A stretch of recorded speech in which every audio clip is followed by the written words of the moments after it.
The polished mahogany conference table reflected the shocked faces of the four women who had expected this meeting to be another routine discussion about allowances and expenditures. Instead, technology mogul Alexander Kane sat across from them with four identical platinum credit cards arranged in a perfect line, each one representing unlimited access to his vast fortune. His wife Miranda, his teenage daughter Ashley, his sister Catherine, and his mother-in-law Eleanor stared at the cards with a mixture of confusion and barely concealed greed. While in the corner of the room, 60-year-old housekeeper Rosa Martinez continued quietly dusting the bookshelves, seemingly invisible to the family drama unfolding just feet away. "I'm conducting an experiment," Alexander announced, his steel-gray eyes studying each woman's reaction as he slid a card toward each of them. "For the next 30 days, you each have unlimited spending power.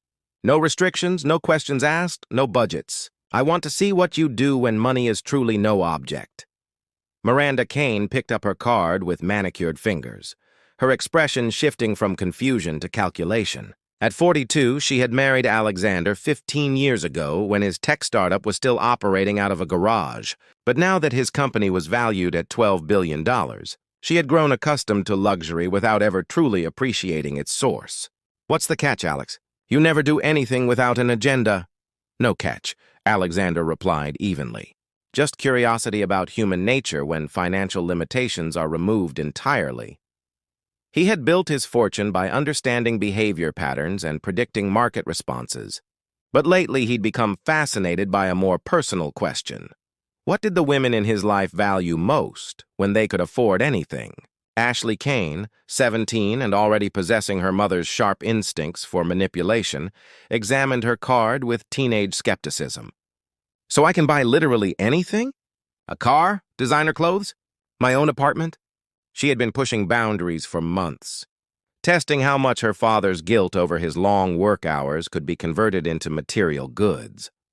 Eleanor Whitman, Miranda's 70-year-old mother, clutched her card with the fierce protectiveness of someone who had lived through the Great Depression and never quite trusted financial security. "Alexander, dear, this seems excessive. What if there's some kind of mistake or fraud?" Unlimited means unlimited. Catherine Kane, Alexander's 45-year-old sister and a successful lawyer in her own right, was the only one who seemed suspicious rather than excited. "Alex, what are you really testing here? This feels like one of your psychological experiments, and I don't appreciate being a lab rat." What none of them noticed was the way Rosa Martinez paused in her dusting, her weathered hands stilling on the leather-bound books as she absorbed every word of the conversation.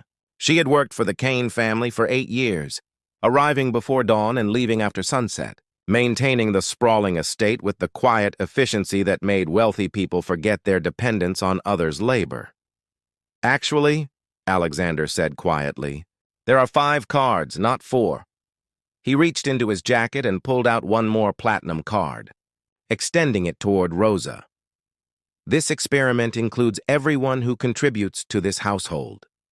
The silence that followed was deafening.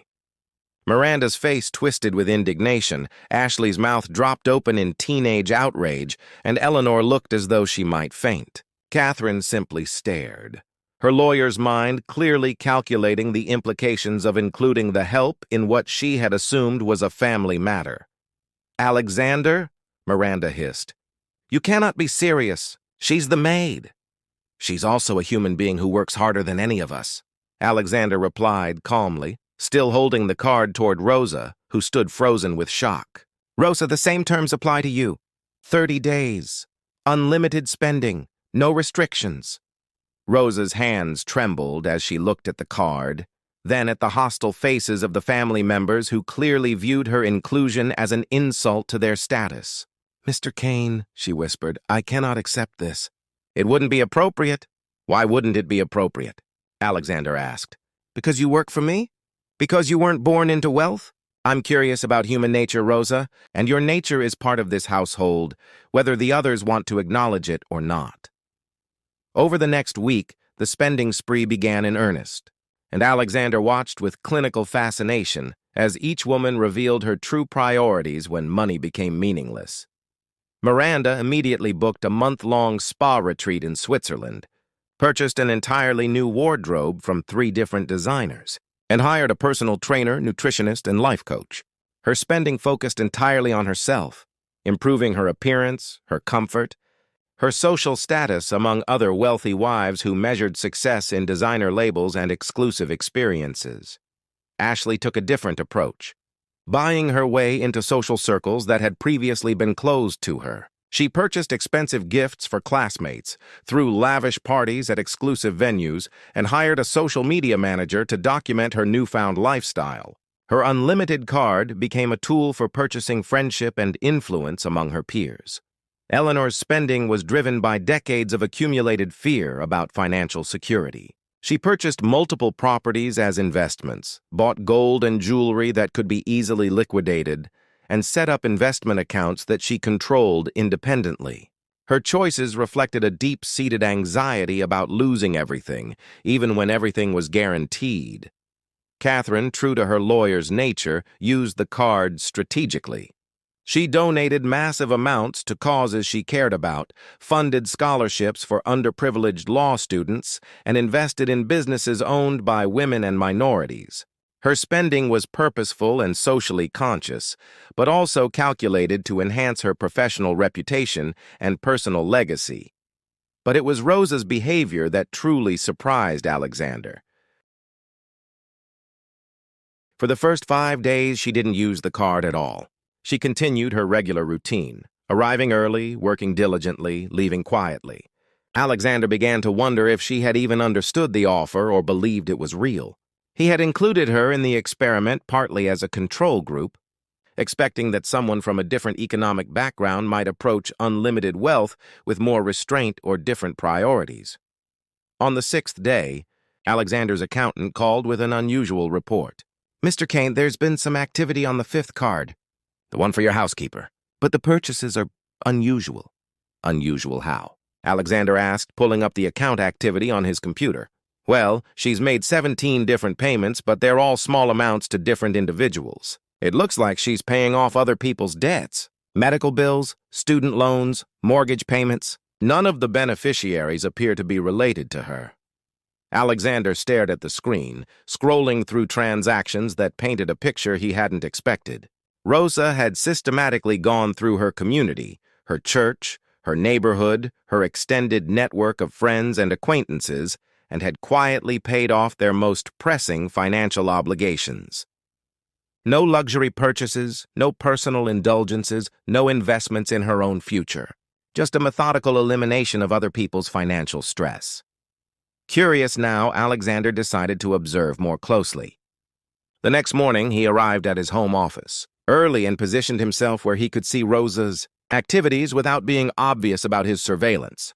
What he witnessed challenged every assumption he had made about human nature and the psychology of unlimited resources. Rosa spent her lunch break on the phone, not shopping or planning purchases, but coordinating with social workers, school counselors, and community organizations. She was identifying families in crisis, children who needed medical care they couldn't afford, elderly people facing eviction. Then she would use the card to address these problems directly and anonymously. By the end of the 2nd week, Rosa had paid for emergency surgery for a janitor's son, prevented 3 families from losing their homes, funded a year of groceries for a food pantry, and covered the educational expenses for 12 children whose parents couldn't afford school supplies. Alexander found himself checking the account activity obsessively, not because he was concerned about the money. The amounts were significant, but not even noticeable against his net worth, but because he was fascinated by the pattern of spending that revealed a completely different relationship with wealth than he had ever encountered. Meanwhile, the other 4 women continued their predictable spending patterns, each revealing character traits that Alexander found simultaneously disappointing and unsurprising. Miranda's purchases grew increasingly frivolous, Ashley's social media presence became more ostentatious, and Eleanor's hoarding behaviors intensified. Catherine's charitable donations were commendable, but also served her professional image. Only Rosa seemed to understand that unlimited resources meant unlimited responsibility. On day 23 of the experiment, Alexander made a decision that surprised even him. Instead of waiting for the 30-day period to end, he approached Rosa directly as she was preparing to leave for the evening. "Rosa," he said quietly, "could I speak with you for a moment?" She looked startled, clearly uncomfortable with direct attention from her employer. "Of course, Mr. Kane. Is something wrong with my work?" "Actually, I wanted to ask you about the credit card. The unlimited one I gave you 3 weeks ago." Rosa's face flushed with embarrassment, and she began fumbling in her purse. "Oh, Mr. Kane, I'm so sorry. I should have asked permission before I used it. I can pay you back, or work extra hours, or—" "Rosa, stop!" Alexander held up his hand. "You're not in trouble. I'm curious about your choices. I've been watching how everyone uses unlimited resources, and your approach is different." Rosa studied his face carefully, clearly trying to determine if this was some kind of test or trap. "I don't understand, sir." "You've spent nearly $500,000 in 3 weeks," Alexander said gently, "but not 1 penny on yourself. You've paid off other people's debts, funded medical treatments, prevented evictions, and supported community programs. Why?" Rosa was quiet for a long moment, her weathered hands clutching her purse straps. When she finally spoke, her voice was barely above a whisper.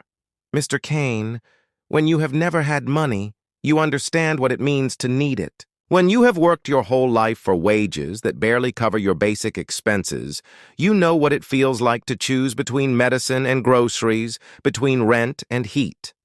She paused, gathering courage.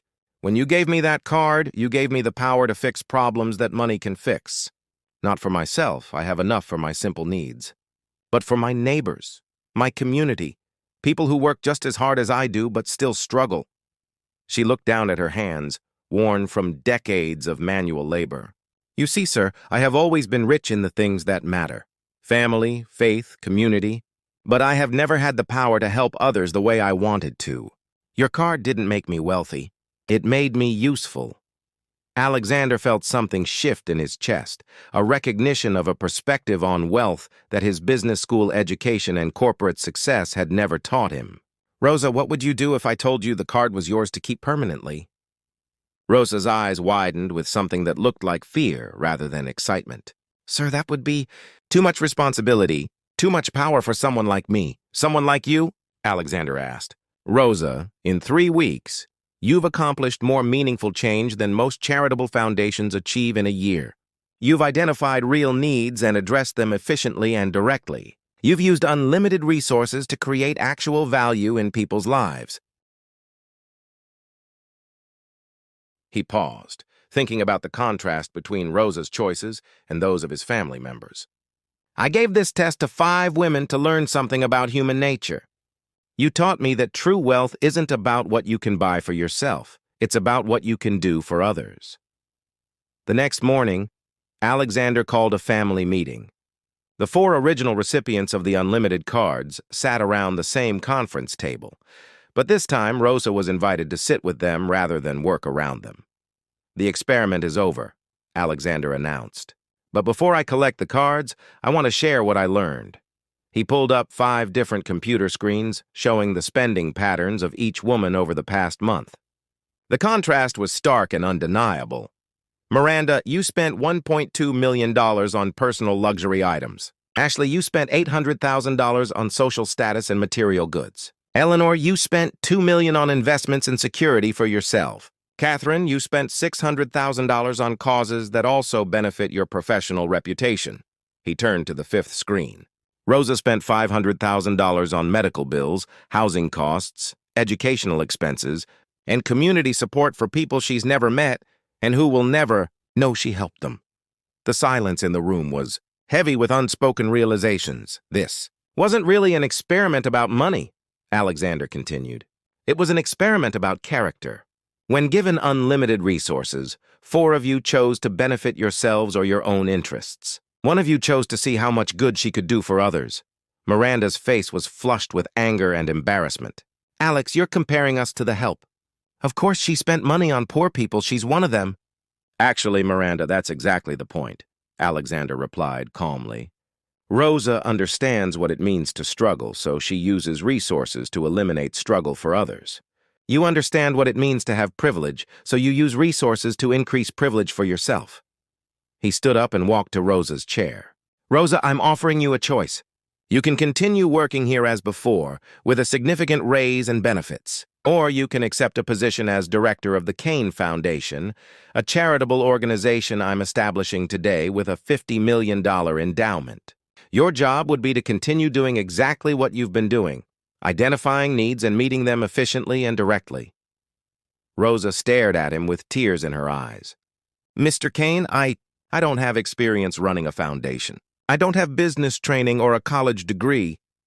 You have something more valuable, Alexander interrupted. You have wisdom about how to use resources responsibly and compassion for people who need help. Those aren't skills you learn in school. They're qualities you either possess or you don't. Ashley suddenly spoke up, her teenage voice small and uncertain. Dad, does this mean we're losing our cards? Alexander looked at his daughter with a mixture of disappointment and hope. It means you're going to learn to earn what you want instead of simply taking it. It means we're going to restructure this family's relationship with wealth so that it serves a purpose beyond our own comfort. 6 months later, the Kane Foundation had become one of the most efficient and effective charitable organizations in the state, with Rosa Martinez as its director and Alexander as its primary beneficiary of wisdom about true wealth. The foundation operated out of a modest office building rather than a luxury high-rise, and every dollar was carefully allocated to maximum impact rather than administrative overhead. Miranda had initially threatened divorce over the humiliation of being shown up by the maid, but eventually came to understand that her husband's respect for Rosa's character was not an insult to her own potential. It was an invitation to become someone worthy of similar respect. Ashley began volunteering at the foundation during her senior year of high school, learning that the most satisfying purchases were those made for other people's benefit. Her social media presence shifted from showing off luxury items to highlighting the stories of families who had been helped by her father's foundation. Eleanor used her business experience to help Rosa navigate the legal and financial complexities of running a major charitable organization, finding purpose in her later years by contributing her skills rather than hoarding her resources. Catherine partnered with the foundation on several legal initiatives, providing pro bono services and discovering that meaningful work was more satisfying than profitable work. And Rosa continued to arrive early and work diligently, not cleaning houses now, but cleaning up the kinds of problems that money could solve when it was wielded with wisdom, compassion, and a deep understanding of what truly mattered in life. The experiment had been designed to reveal human nature, but it had ended up transforming it instead. Alexander learned that the most valuable thing unlimited resources could buy was not luxury or status or security. It was the opportunity to discover who you really were when you had the power to be anyone at all.